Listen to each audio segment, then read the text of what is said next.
générale sur une machine classique. Ensuite, on passe en bac pro, professionnel, d'outillage, de production, politique. Et puis après, c'est là qu'on apprend comment fonctionne les documents numériques avec la programmation ISO, savoir comment on prend quels outils pour usiner des pièces, différentes pièces. D'accord. Pouvez-vous nous présenter votre machine, s'il vous plaît? Alors, la machine, donc là c'est une machine 3 axes. Donc j'ai 3 axes. J'ai l'axe X qui se situe dans ce sens-là.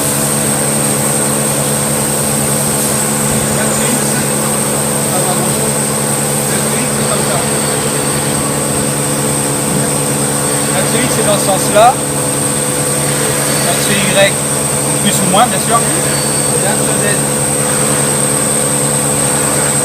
Et moi celle-ci, particularité, c'est que j'ai un quatrième axe. Là il n'est pas branché, parce que c'est une commande indépendante.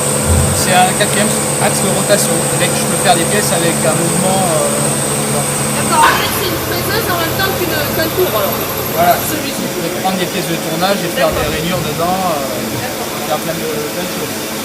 Donc ça c'est une machine 3 axes. Dans l'espace on peut faire même des pentes en 3 dimensions, c'est-à-dire qu'on peut remonter des formes. Par exemple, je pourrais usiner cette face-là. Avec un outil boule, je sais pas si j'en ai un sous la main. Voilà, avec une fraise boule, mettons comme ça, on pilote la forme de l'outil, c'est-à-dire que je pourrais usiner comme ça. Faire la forme complexe. Avant que les machines 5 axes existent, c'était ça. Et vous travaillez plus principalement avec ces outils? Non, il y a tout, hein. Des fraises ravageuses, ça c'est des fraises de finition, faire des formes bien propres. Ça c'est des fraises d'ébauche, on appelle ça des fraises grande avance. Donc on va très vite avec ça, on prend des toutes petites passes et on en va très vite. Et vous partez avec un bloc d'aluminium? Maintenant, je peux prendre ça, je peux définir, j'ai des plans, les plans des pièces que j'ai faites. J'ai un plan et après j'ai des dimensions et dans un morceau de la vue je vais reprogrammer mes cotes en fait sur ma machine. C'est-à-dire sur vous devez la voir celui-là. Programme numéro 10. C'est peut-être pas la bonne mais c'est pas grave. Ouais, c'est pas grave. C'est un outillage, c'est ce plan là. J'ai dessiné en fait j'ai fait le plan et après j'ai fait le programme pour faire cette pièce. Après je vais faire là-dedans. On voit la forme comme ça, le T là. Et après ici je vais faire ça. Ces perçages, les trous, les faroudages. Après j'ai des petits éléments que je rapporterai ici en fait, ils vont être comme ça après. Ils sont ébauchés, ils sont pas finis mais c'est de la construction au départ. Et là cette pièce elle a été faite ici aussi? Oui, ça c'est moi qui l'ai fait aussi. D'accord. J'ai tout fait dans un gros bloc. Partons d'un gros bloc plein. Après on fait des villages. Suivant la forme à demander. Et là en fait, sur votre machine, la programmation c'est quel style? En fait vous donnez des coordonnées de points? Des coordonnées de points. Bon là sur le plan on peut voir j'ai des dimensions en fait. Mettons, l'encombrement il fait 160 mm par 130. Ouais. Et après moi à la machine je donne des coordonnées des déplacements en X, en Y voilà. Et tout ça. Après il faut vraiment voir au plus près pour avoir des dimensions de conditions à 80, 65, les éléments qu'on retrouve dans le plan. D'accord. Ça je les rentre dans la machine pour faire justement la forme demandée. D'accord.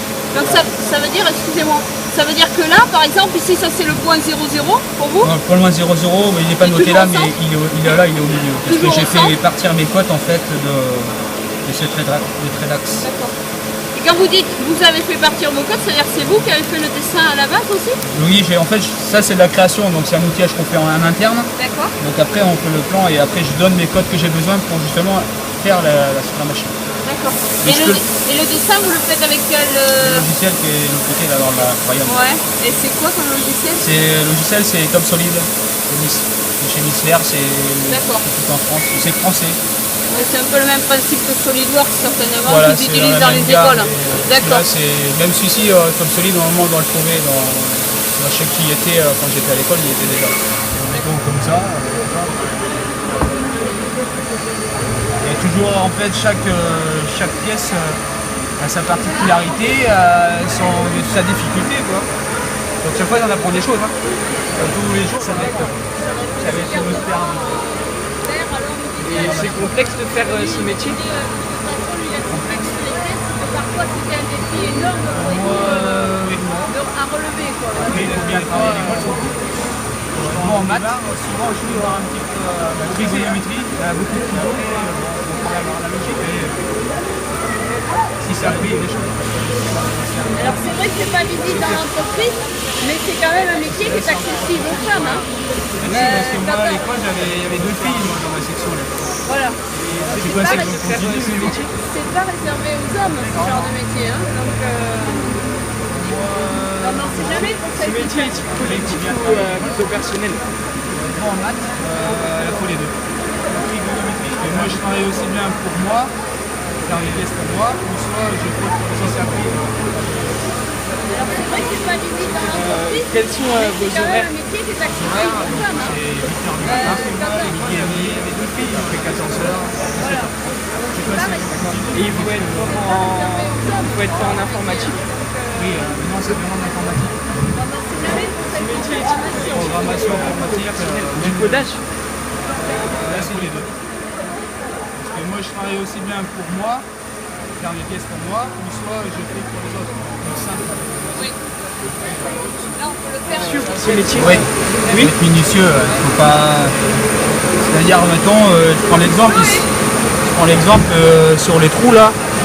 Donc normalement sur un plan c'est noté, bon là il faut pas faire, c'est souvent noté, il faut marquer, il faut faire un petit chanfrein, mettons de 0,3 millimètre. C'est-à-dire qu'il faut faire ça proprement pour pas avoir un à-coup, quoi, une encoche dedans, quoi. Sinon le client il en voudra pas. C'est pour ça qu'il faut être minutieux, là il faut pas faire ça quoi. D'assaut, Ouais.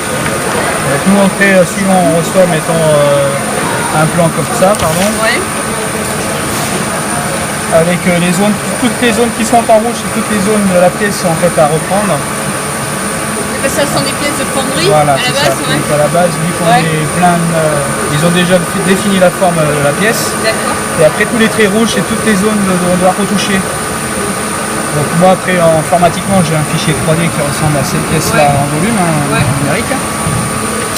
Et ensuite moi je regarde les éléments à faire sur ce plan-là parce qu'il y a des tolérances bien sûr que j'ai mis en fluo à respecter. Et après par rapport à ça, moi j'ai tout conçu en fait l'outillage pour pouvoir faire la pièce. D'accord. Oui mais